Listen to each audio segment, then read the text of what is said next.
Hello everyone, कैसे हैं आप सब लोग। I welcome you all to the Anand Murali institution, एक ऐसा इंस्टीट्यूशन जो देता है आपको बेस्ट क्वालिटी एजुकेशन। तो फिलहाल तक देखा जाए 4 पोएम डन, 4 चैप्टर्स डन। अब बारी हमारे पास 5वीं नंबर पोएम की। तो पोएम नंबर 5 द बोल पोएम एकदम बढ़िया तरीके से करेंगे। एक छोटा सा मासूम सा बच्चा जिसने खो दी अपनी प्यारी सी चीज। इमेजिन करके देखो यार, जब आपने अपनी सबसे मनपसंदीदा चीज जब खोई थी तब कैसा दुख सा गया था ना यार ये मेरी मनपसंद चीज थी, यार ये मेरी मनपसंद डॉल थी, यार ये मेरा मनपसंद बैट था, मेरे पास से दूर चला गया, मेरी मनपसंद बॉल थी। वैसे हमारे यहाँ पे एक बच्चा है जो अपनी बॉल खो चुका है। उसी बच्चे की दास्तान देखेंगे कि किस तरीके से वो बच्चा महसूस कर रहा है। बहुत ही प्यारी और बहुत ही इमोशनल पोएम है। देखेंगे इसके अंदर अंदर अच्छे से इस पोएम को हम अच्छे से निपटाएंगे और साथ ही साथ इस पोएम के एंड के अंदर मैं आप लोगों को इसके डिटेल्ड में जितने भी पोएटिक डिवाइसेस है वो करवाऊंगा, ताकि आप लोगों को अच्छे से आप लोगों का एमसीक्यू उसके अंदर भी आए तो आप लोगों का एक भी नंबर मेरी वजह से तो नहीं कटने वाला है। तो इस चैनल को सब्सक्राइब और वीडियो को लाइक कर देना एंड के अंदर, अगर आपको अच्छी लगे तो प्लीज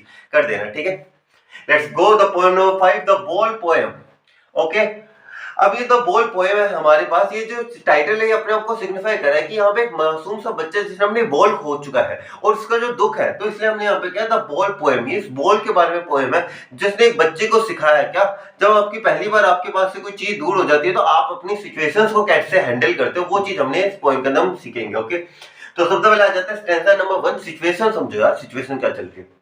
मोस्ट इंपोर्टेंट चीज, स्टैंजा स्टार्ट करने से पहले माइंड में क्लियर होना चाहिए कि यार अभी इस टाइम पे ये सिचुएशन चल रही है, क्योंकि जब आपके सामने एक इंसिडेंट होता है उसके बाद में लाइनें पढ़ लूंगा ना तो आपको अच्छे से सारी लाइनें अच्छे से समझ में आ जाएंगी आप लोगों को, ठीक है।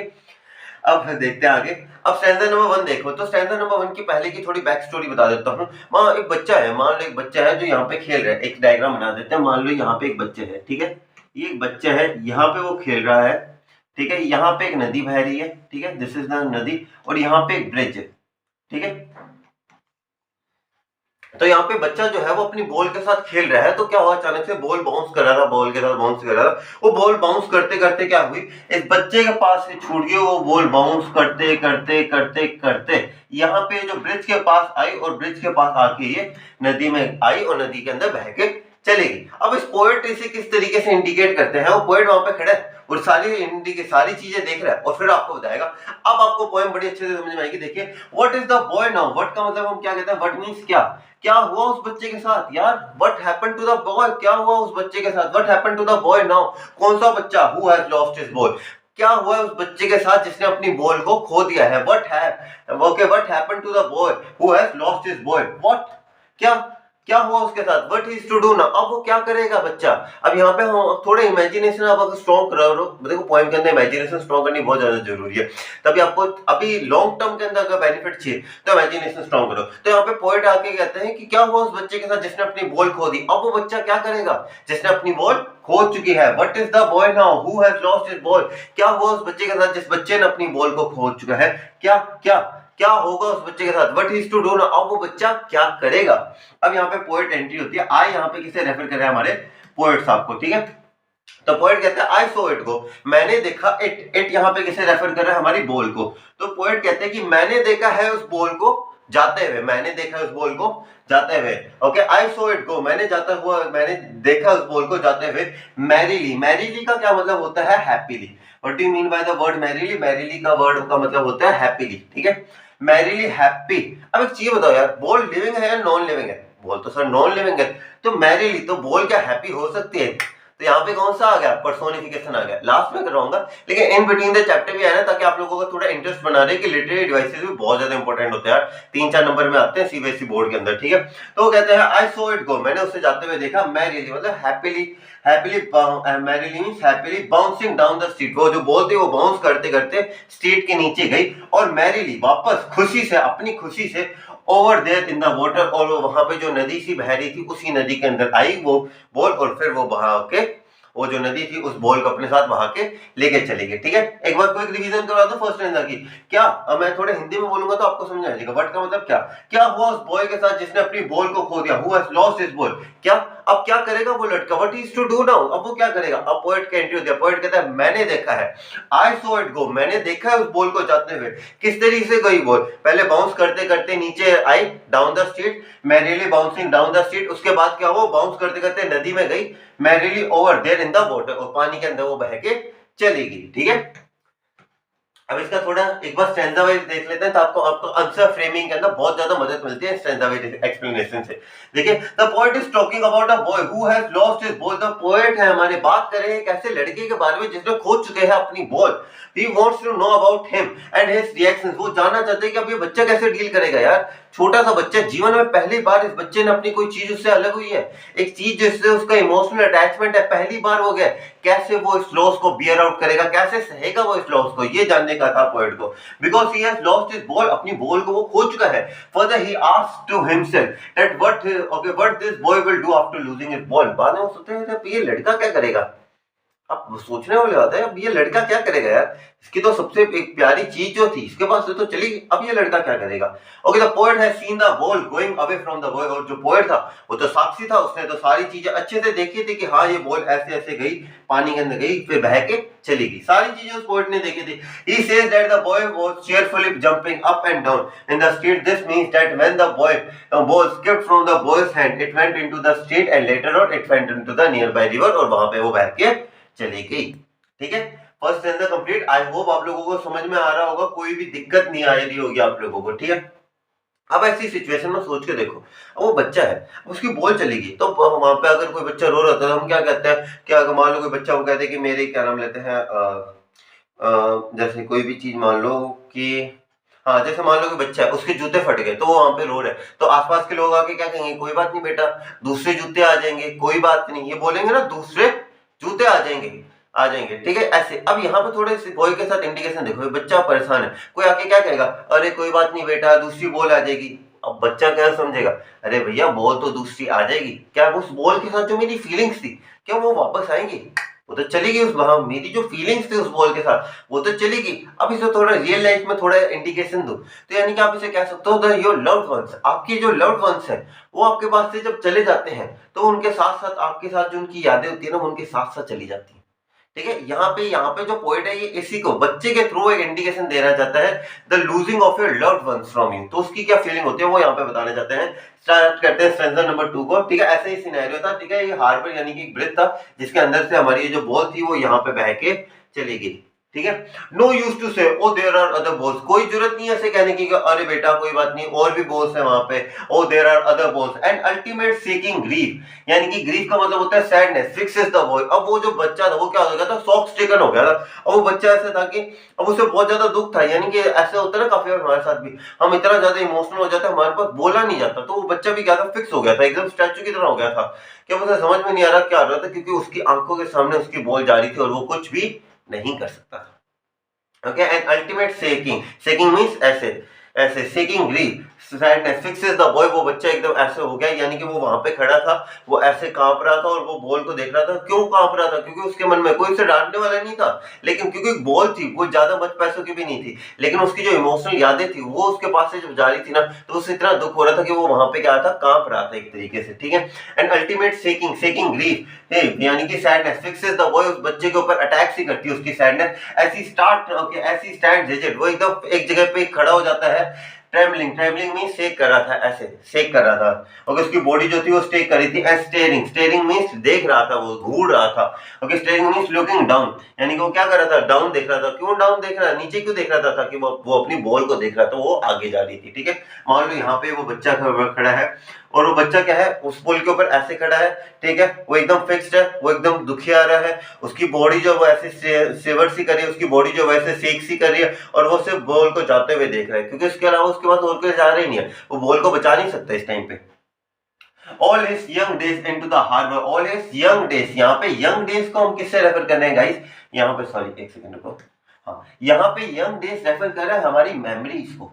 ठीक है, जो भी मेमोरी थी उस बच्चे की अपनी बॉल के साथ, वो सारी मेमोरीज कहाँ थी, जा रही थी उस बॉल के साथ। वो कहता हूँ चीजें अकेले नहीं जाती, उन चीजों के साथ आपकी याद भी जाती है। जैसे एक चैप्टर आएगा आपके क्लास 12th के अंदर, तो जब आप किसी पुरानी चीज को देखते हो, मान लो कि आप अपनी क्लास 9th का कोई भी एक चैप्टर निकालो। ठीक है, आप जैसे क्लास 9th का अगर मैं आपको कोई भी एक चैप्टर का नाम लेता हूँ, जैसे एक चैप्टर का नाम ले लेते हैं क्लास 9th के अंदर। ऐसे तो मैंने सारे क्लास 9th के चैप्टर का नाम अभी याद नहीं आ रहा।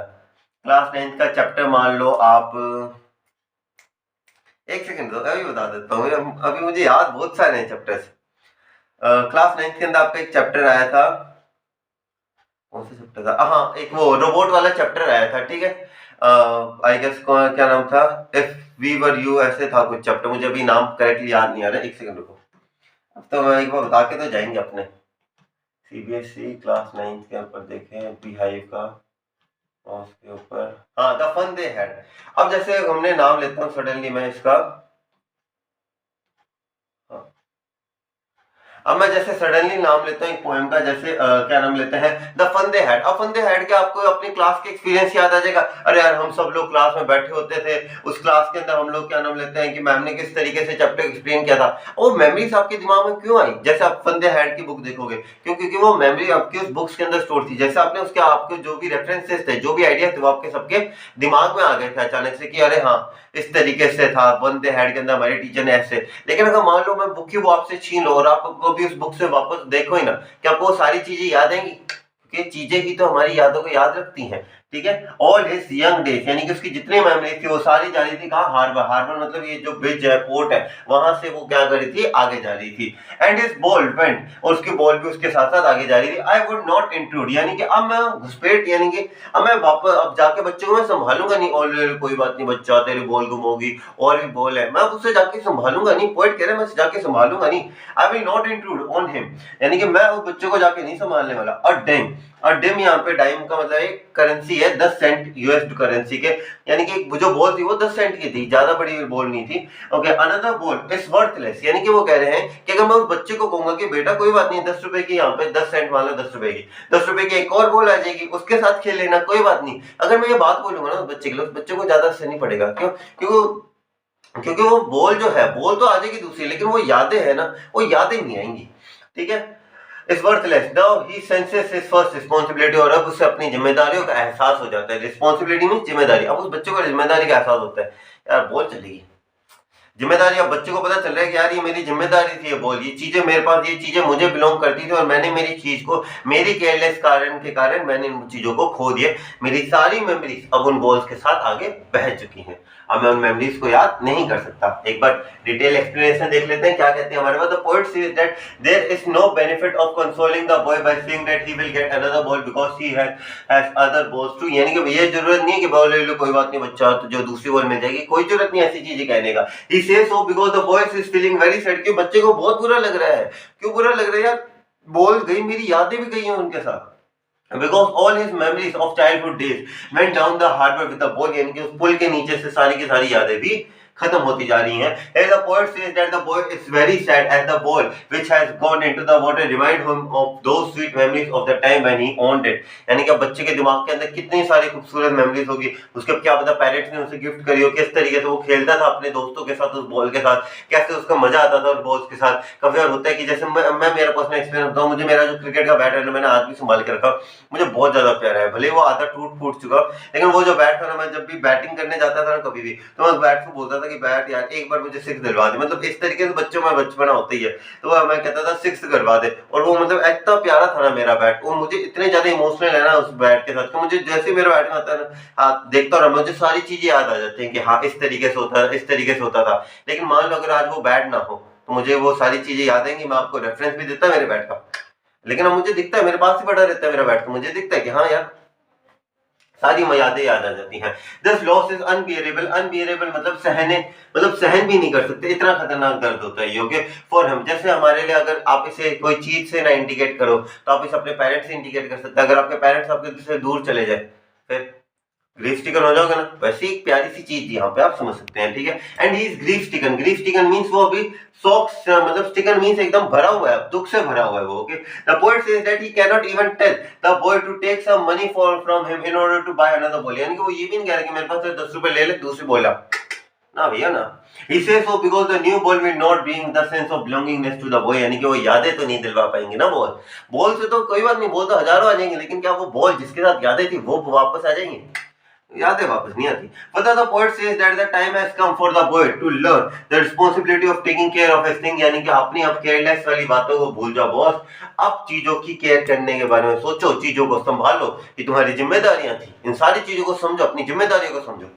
लास्ट स्टेंजा के ऊपर आ जाता है हमारा स्टेंजा नंबर 3, क्या कहते हैं? इन द वर्ल्ड ऑफ पोसेशंस, यानी कि ये जो मोह माया भरी दुनिया है, जहाँ पे मनी फेम ये सारी चीजें, पोसेशंस मीन संपत्ति, जैसे मैंने कहा भैया money can not buy you happiness, in the similar way तो हमारी ये जो संपत्ति है, धन संपत्ति, ठीक है, जिसके प्रति आज सारी की सारी दुनिया जो है वो एक तरीके से पागल है कि पैसा चाहिए, सबको पैसा चाहिए, ठीक है। People will take balls balls, okay, people will take balls balls will be lost, यानी कि लोग बॉल खरीदते जाएंगे, बॉल घुमाते जाएंगे, अगर हम ऐसे कर देते हैं तो उससे क्या होगा, क्या उस बॉल की अहमियत होगी, चली जाएगी ना। काफी बार एक भगवान भी हमेशा एक चीज कहते हैं कि जैसे एक चीज थी कि क्या नाम लेते हैं कि एक बड़ा अच्छा इंसिडेंट था कि एक बार कृष्ण भगवान से पूछा कि आप तो महाभारत होने ही नहीं देते, आप तो 2 मिनट में युद्ध खत्म करवा देते, लेकिन फिर भी आपने इतना लंबा युद्ध क्यों चलने दिया, इतने लोगों की क्यों पीड़ा, मतलब इतने लोगों को क्या नाम लेते हैं, इतने लोगों को क्यों बलिदान देना पड़ा। तो कृष्ण भगवान ने एक बड़ी अच्छी सी चीज की थी। कृष्ण भगवान कहते हैं कि अगर ये सारी चीजें, अगर यहाँ पे धर्म की स्थापना मैं बहुत आसानी से कर देता तो मनुष्य को कीमत नहीं होती। तो अगर अब जो मनुष्य है इसे कीमत कब होगी इन सारी चीजों की, जब इस मनुष्य को कीमत तभी होगी जब वो इन सारी चीजों के प्रति स्ट्रगल करेगा। अब जो बच्चा है ये स्ट्रगल करेगा। अगर हम इसे कह देते हैं कि भाई कोई बात नहीं, दूसरी बोले, बच्चा मान जाता तो वो क्या कहता, बोल तो वेस्ट थी, क्या वो मेमोरीज बनाता ना। अब उसके मन में मेमोरीज हैं, क्यों, क्योंकि उसने वो पीड़ा सह रहा है। अगर वो पीड़ा ही ना सहे, अगर वो स्ट्रगल ही ना करे तो क्या उसके मन में होगा। अब ऐसे अब दूसरे सिनेरियो, बोल गई, दूसरी बोले, ये बोल गई, एक और बोले, यादें कहाँ बनी, कोई मेमोरीज बनी, कोई यादें नहीं बनी। Okay, people will take balls, balls will be lost, little boy, and no one buys a ball back, यानी कि और जो वो बॉल गई है वो वापस नहीं आने वाली, ठीक है। मनी इज एटर्नल, यानी कि मनी जो है वो एक्सटर्नल है, यानी कि पैसा जो है, thing which feelings are not attach. आपको कभी ऐसा होता है यार ये 500 रुपए का नोट है, ये मेरे जिगर के बहुत करीब है, 500 भैया 100 के 5 नोट दो।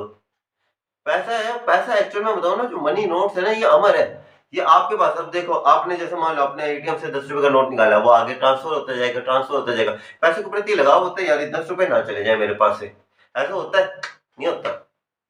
Okay, he is learning, okay, he is learning. अब वो जो बच्चे ना वो ये सारी चीजें समझ रहा है, ही इज लर्निंग, समझ रहा है बच्चा। Well behind his desperate eyes, यानी कि जो उसके मतलब इमोशनल आइज के पीछे वो सारी चीजें समझ है, उसे सारी चीजें धीरे धीरे करके समझ में आ रही है कि यार what is the loss of life. मुझे समझ में आ रहा है कि जो लॉस होता है ना वो कितना पेनफुल होता है, वो सारी चीजें अंडरस्टैंड कर रहे हैं किस किस तरीके से सारी चीजें होती हैं, ठीक है। He is learning well behind his desperate, desperate means hopeless eyes के अंदर द एपिस्टेमोलॉजी, यानी कि एपिस्टेमोलॉजी मींस जो नॉलेज है लॉस की, कि क्या होता क्या है, नुकसान क्या होता है, ये सारी चीजें बच्चा समझ रहा है। हाउ टू स्टैंड अप, और उन चीजों का सामना कैसे करना है जब कोई चीज आपके पास से दूर चली जाए। अब बच्चे ये सारी चीजें सीख रहे हैं। Knowing what every man must one day know and most know many days and how to stand up, यानी कि ये सारी चीजें जो है ये हमें वक्त सिखा देता है कि कैसे आपकी प्रिय चीज आपसे अलग होती है तो आप लोगों को कैसे स्टैंड आउट होना है, कैसे अपने आप को उस पोजीशन में संभालना है, ठीक है। आई होप आपको लाइन बाय लाइन तो समझ में आ गया होगा। एक एक्सप्लेनेशन स्टैंजा वाइज कर लेते हैं, फिर पोएटिक डिवाइसेस की तरफ बढ़ेंगे। एक्सप्लेनेशन देखो क्या है हमारे पास है। Okay, here the poet says that the boy has to learn that is okay sorry वापस। Here the poet says that the boy has to learn that is in this materialistic world, यानी कि जो मोह माया भरी दुनिया, materialistic means मोह माया भरी दुनिया है। Okay, many of his belonging will be lost, बहुत सारी चीजों की जो उसके पास से दूर चली जाएंगी। He personifies the boy, यानी कि उन्होंने बॉय को एक पर्सन की तरह लिया है। Okay, as his belonging to be worldly things और relationship he okay he is in possession of, यानी कि जो चीजें उससे बहुत ही ज्यादा possession means प्यार है, जो चीजें उन्हें बहुत ज्यादा प्यारी है वो चीजें उसके पास से जाएंगी तो उसे सीखना पड़ेगा कि इन सारे ये जो दुख है, कोई प्यारी सी चीज आपके पास से चली जाती है, इस दुख को सहने वाली जो चीज है ना बच्चे को सीखनी पड़ेगी।